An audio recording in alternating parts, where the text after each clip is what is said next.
Hello, this is Andrine, a Jewish American priestess, and we have coming up on April 8th, which may be when you're watching this, a full total solar eclipse happening in the United States, going across most of the country.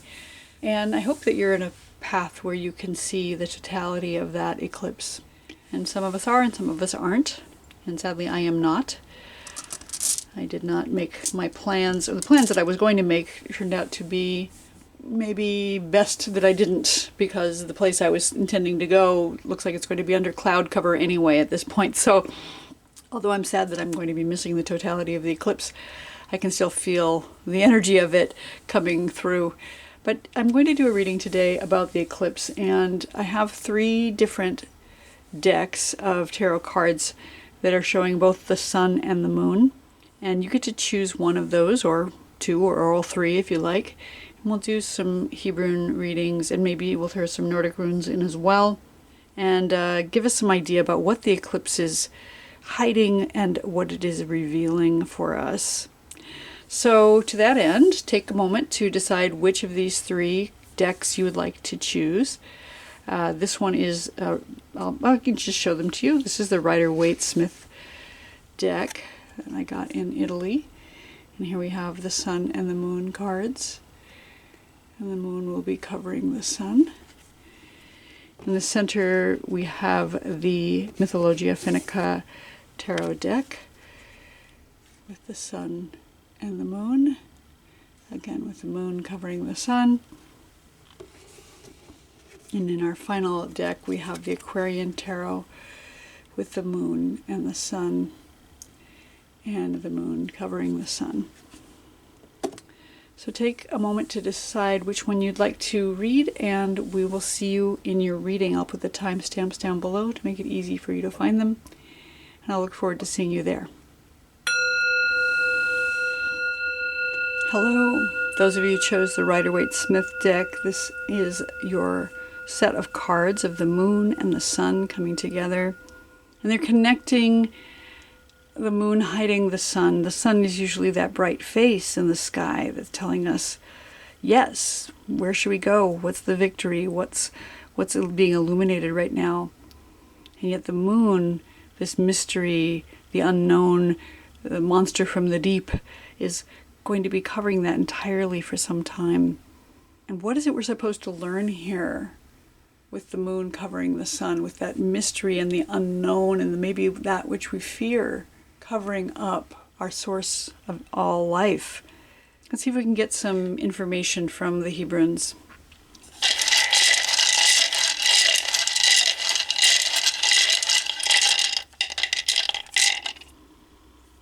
At the top of the moon card we have the Mem.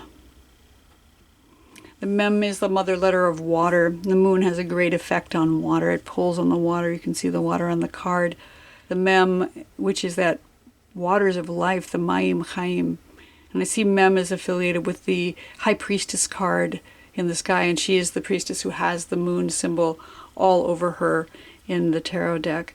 So the moon, the mother, is here shining down from above, giving us comfort that we are being held within this womb space, this gestation period, as the moon passes in front of the sun's face, that we don't need to be afraid, that the water is here, that the moon is pulling and drawing on our emotional state, but also holding us and nurturing us within that womb space.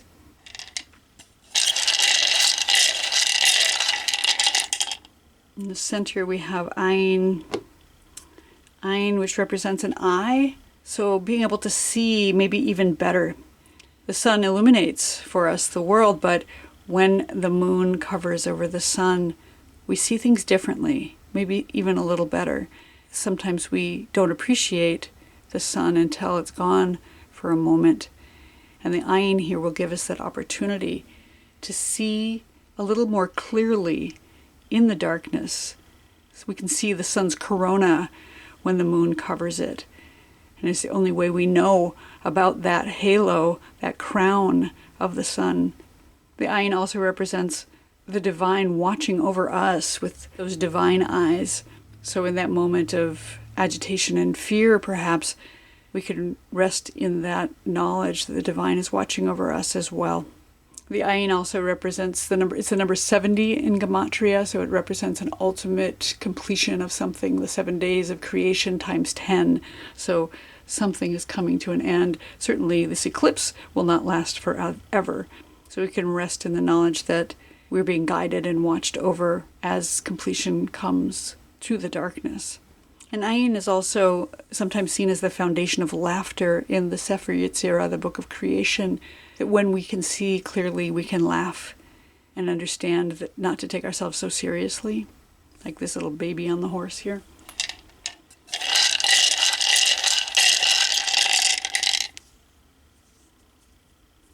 And our final letter is Resh. Resh is the head in the body. It's a new beginning. Something is starting again. Some newness is coming in. So there's gestation, there's finality, and something starting over. Some new head coming in. And of course it is the new moon of Nisan, the first of the Hebrew calendar year. So a fresh start. Starting again like that baby here, like a child is being born head first. Some newness is coming in. And I love this as a message for you for the eclipse, that sometimes it's scary to be inside the womb, but it is necessary to be born in the end. I'm going to pull out one Nordic Rune as well, just to see if there's any more messages for you. What's your one Nordic message? And we have the letter Iwaz. Iwaz is the letter that means it's the yew tree, and so it's about endurance. Making sure that you endure through this, that you can wait it out. There's nothing to fear. That you'll see your way through. If you just hold on, nothing lasts forever. Even the gestation, which seems to last forever, it's 40 weeks of gestation, but a completion is coming and a new beginning is on its way. So for those of you who chose the Rider-Waite-Smith deck for your eclipse reading, I wish you a blessed eclipse. I hope you can see through the darkness. And I will see you on the other side.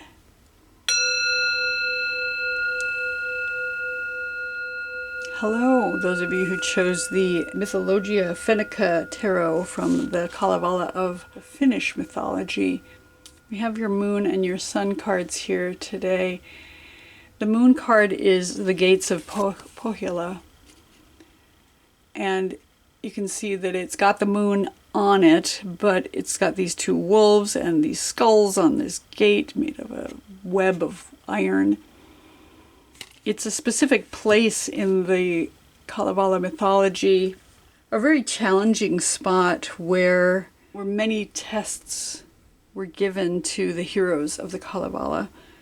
It's said that Kutar, a female spirit, governed over the moon and sat with Paivater on the rainbow weaving protection cloths with golden and silvery yarns, and together they ruled over the wasps and the bumblebees. The moon controlled the rhythms of life, and the activities of everyday life were synchronized to its phases.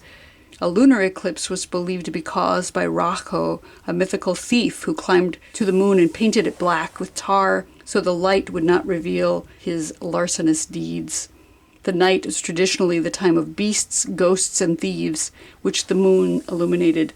And the gates of Pohjola are this joyless path filled with obstacles and challenges, travelers forced to walk on points of needles and blades of swords. And at the gates waited a 100-eyed giant serpent. And the gates were framed by snakes and guarded by dogs who barked when someone was coming, and a bear and a wolf. So it's quite a challenging thing, the moon, in this mythology. And on the sun side, we have this myth about the liberation of the sun.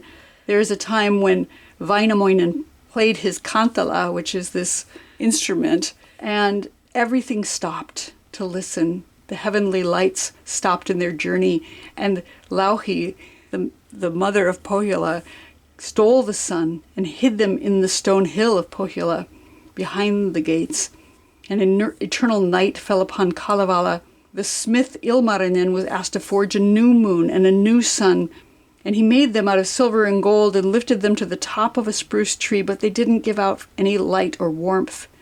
And then Wainamoinen found where the real lights were by studying wood shavings.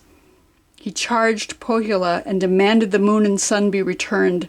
It was only after Ilmarinen threatened to make an iron neck shackle for Louhi that she was willing to release the sun and the moon again. So all of these stories which speak to the sun and the moon being hidden are up right now. And we have the moon going to be covering over the sun. And I'm sure that these stories come from tales of eclipses that happened in the past. So what is being revealed and what is being hidden right now for you during this eclipse?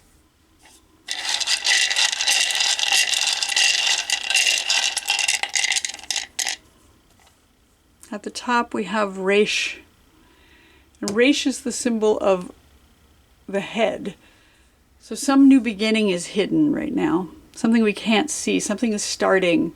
And it's the beginning of the new year. The month of Nisan is the first month in the Hebrew calendar. And the new moon that comes with this eclipse is the new moon of Nisan. So a new beginning is coming, and that's hidden right now. Maybe we can't see that. We can't see what's going to come. Of course, it's impossible to know the future. But we can know that a new beginning is on its way, despite the challenges that are set out here with the gates of Pohjola and the hiding of the sun.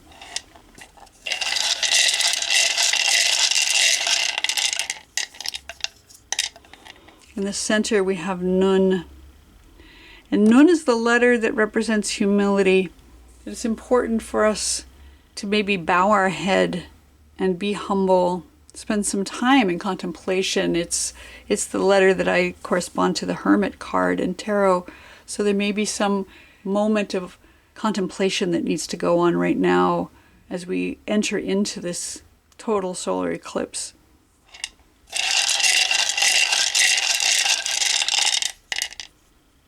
At the bottom we have the Ein Sof, the letter that is no letter and all letters.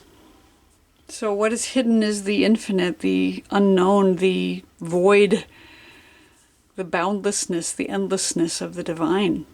And I love that it looks like the sun, and I love that it looks like the moon. It's two sides of the same coin, right?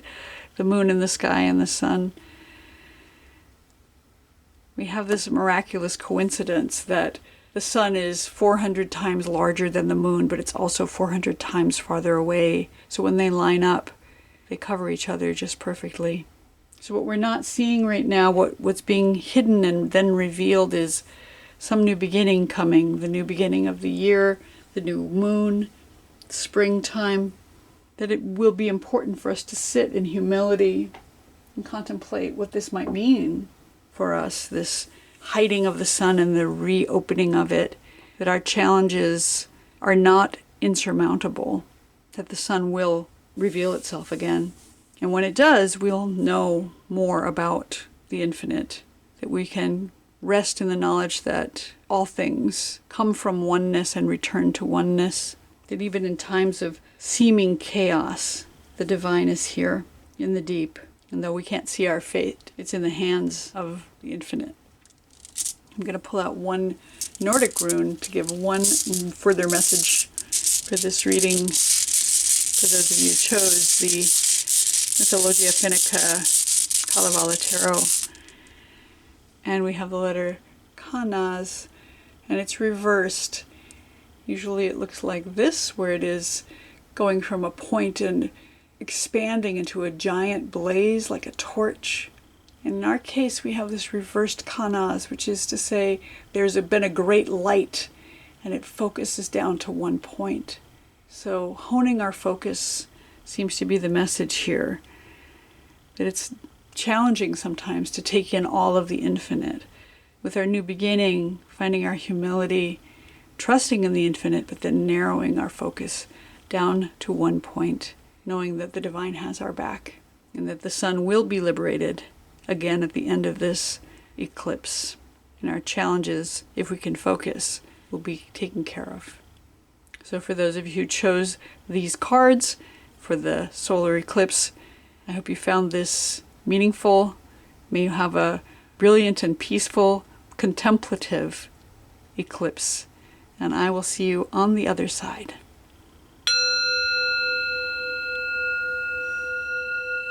Hello, those of you who chose the Aquarian Tarot. We have the moon and the sun, these beautiful Art Deco cards, which I love. And the moon will be covering the sun during this solar eclipse, hiding some of the brilliance for a period of time so that we can appreciate it when it returns. The moon of mystery and the unknown, the darkness that is reflected by the sun. But at this time of year, when we're coming into the new moon of Nisan, which is the first month of the Hebrew calendar, the new moon is always dark. And then it will blot out the sun for some time, and the sun will be dark. And then it will return, and we'll have brilliance of the sun, and then slowly over the course of the month, brilliance of the moon again. Cycles and seasons as they come around and around. Let's see what's being hidden and revealed during this full solar eclipse during the new moon of Nisan.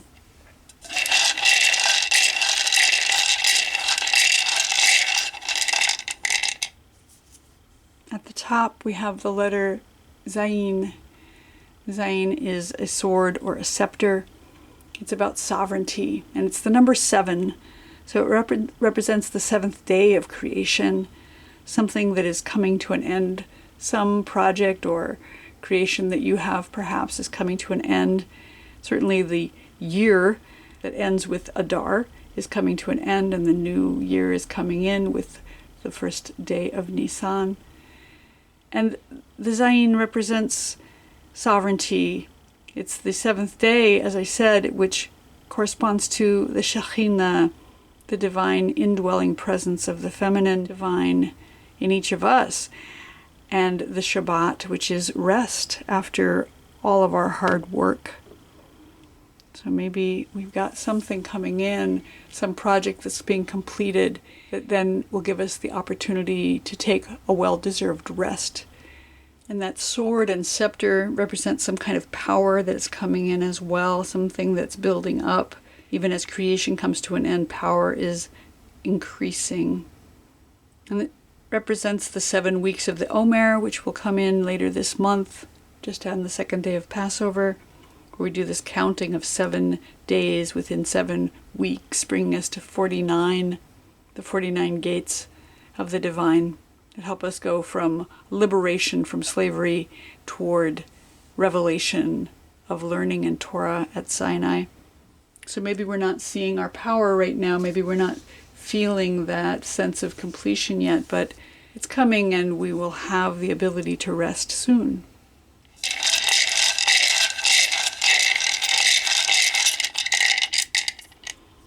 In the center we have the letter Lamed, and Lamed is the letter that represents the heart, the first letter of the word Lev.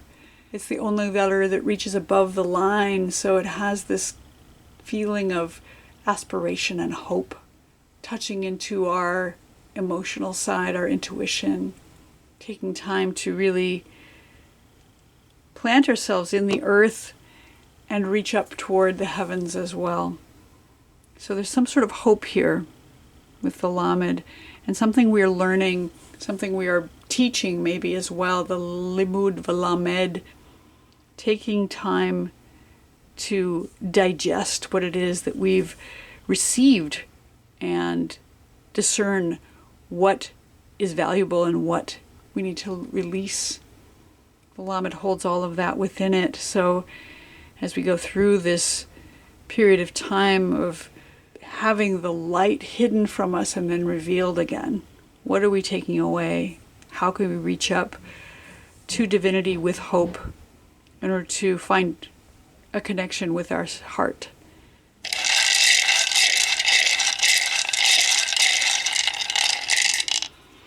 And our last letter in this reading is the Ein Sof. The Ein Sof, which is that substrate onto which all the letters are carved. the infinite. It looks like the moon in the sky. It looks like the sun in the sky. Maybe the moon on one side and the sun on the other. It's very much that blank space, infinite possibility.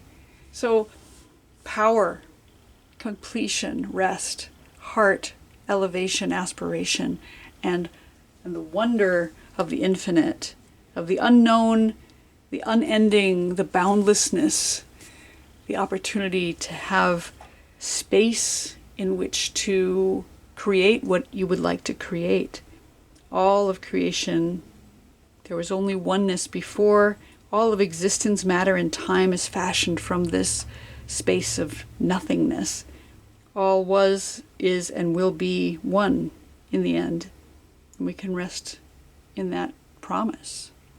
I'm going to pull out one Nordic rune as well, just to give one last message for you who chose the Aquarian Tarot.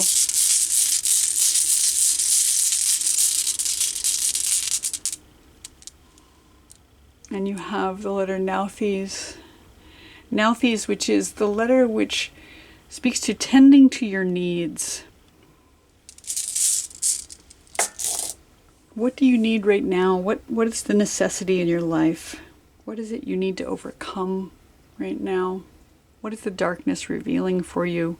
The message is tend to your needs. Take care of yourself during this time. Take care of your needs now before it becomes an emergency. Maybe take that rest that you're being offered here with the Zayin, the number 7, that magical number which says there is power and sovereignty here, that the Shekhinah is within. Take care of your heart as you reach up with hope toward the divine, in understanding that the infinite is here for you, and not to become overwhelmed with the everythingness of it, but know that all of your needs can be met here, because there is an infinite possibility. So for those of you who chose the Aquarian Tarot, I hope you have a contemplative and heart-filled eclipse time, that you take care of your needs during this period. Rest as you need to. And I will see you here on the other side.